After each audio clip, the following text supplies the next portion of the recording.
Good afternoon. I'm Warren Steele, the Muskogee County Community Action Team Leader for First Readers here in Columbus, and also Treasurer of First Readers, Inc. Now, we don't have a facility here in Columbus because all of us work as volunteers on the county level basis. So instead of having something for you to tour as part of the United Way agency tour, I'd like to tour with you some of screenshots of some of the materials that we use to support early literacy among the young children in our community. A little bit of background about First Readers. We were started in Madison, Georgia in 1999 by Robin Ferst, F-E-R-S-T, which is how we derive the name First Readers. She began mailing books into her community for the young children, inspired by Dolly Parton's Imagination Library in Tennessee.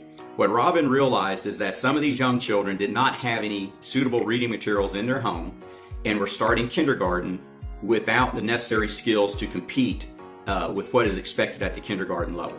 As other counties around the state learned what Robin First was doing in Madison and hearing that their kindergarten readiness assessment test scores were going up over the years after she started mailing books to these children's home, other counties wanted to begin that effort as well. And Robin said, as long as you can raise the money to pay for the books being mailed into your community and you register the kids in your community to receive the books, then you can join our efforts. And that is how First Readers began.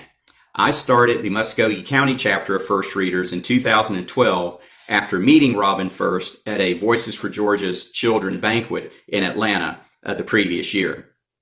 After meeting Robin and knowing the challenges that we have within our own school system here, with children starting kindergarten behind their peers, not knowing letters of the alphabet, not knowing their numbers or their colors, I felt that bringing First Readers into Muskogee County was the right thing to do. What I'd like to do now is to tour some of the materials that we use to support our children. This first shot I have is just showing you the participating communities of First Readers throughout the country. The majority of our 90 counties are in Georgia, 70 of them are, but we also have counties in Florida, in Mississippi, Montana, South Carolina, and Texas. And as of this video, we are getting ready to start a new chapter in Virginia. Our books are all either award-winning books or they've had honorable mentions in a literary magazine. And you can see a lot of our books are bilingual, since especially in Georgia and Texas we have a large Hispanic population.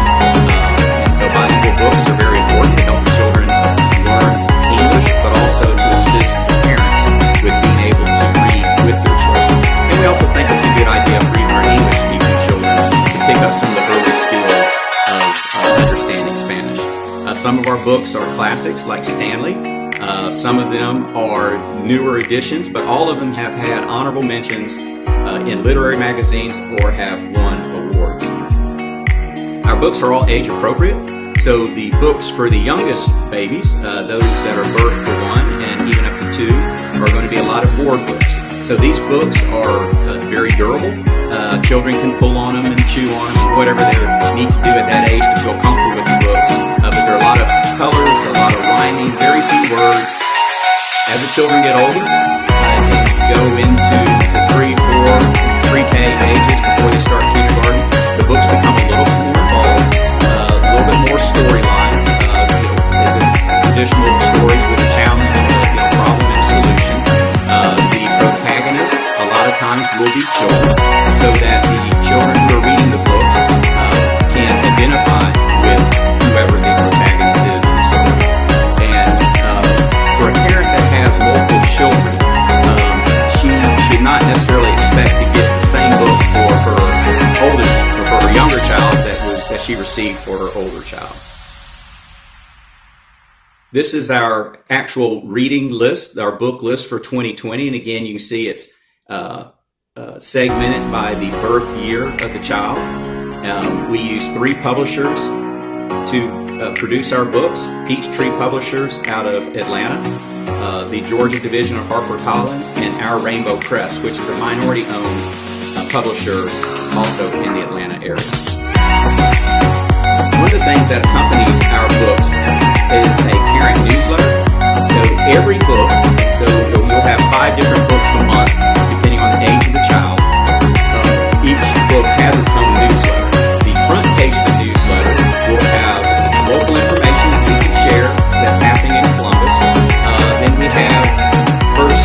specific information that goes to every county.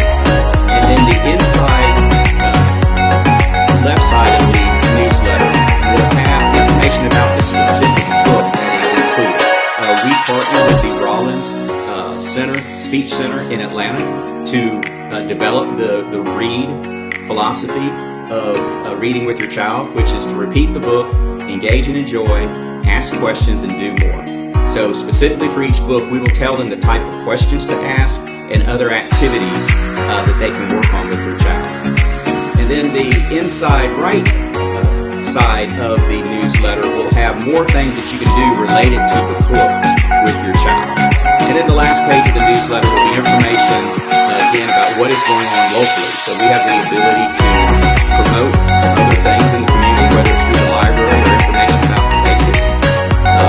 And you can see from these newsletters, we'll also have snacks that they can make for their kids and interesting activities and stories to share with their children. The next thing I'd like to briefly share with you on this tour are we do parent surveys to find out the moods and changing moods of our parents. So we have both a Ferst survey that's done throughout the nation, and they split the results by county. And you can see they'll ask questions about who's reading aloud with your child, mostly the mother, as you would expect, but also the father scores very high, and then the grandmother scores high as well. How often do you read with your child? It's encouraging to us that a majority are saying they read every day.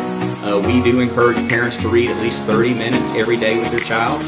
The rest of these questions are things that are helpful to us just to understand what's happening with our families who are receiving Ferst books. And we also conduct a local survey of parents of 3 to 4-year-olds, and this is what we use as part of our metrics with United Way to share what's happening with the survey. Again, it's self-reported, so we understand there may be a little bit of a bias towards answering questions a certain way. One of the important questions I think we ask in our local survey is how many letters of the alphabet does your child know? The average 3 to 4-year-old in America will know 11 to 15 letters of the alphabet. This metric is called Letter Naming Fluency, LNF, and we're encouraged to see that the majority of our parents say that their children know between 21 and 26 letters of the alphabet. Again, it's self-reported, but I think just by asking this question, we make sure the parents understand that it is important for their children to know letters of the alphabet, as many as they can, before they start kindergarten. And the last part of our survey that I want to leave with you is that we have open-ended questions, and I've included 2 pages of some of our favorite quotes from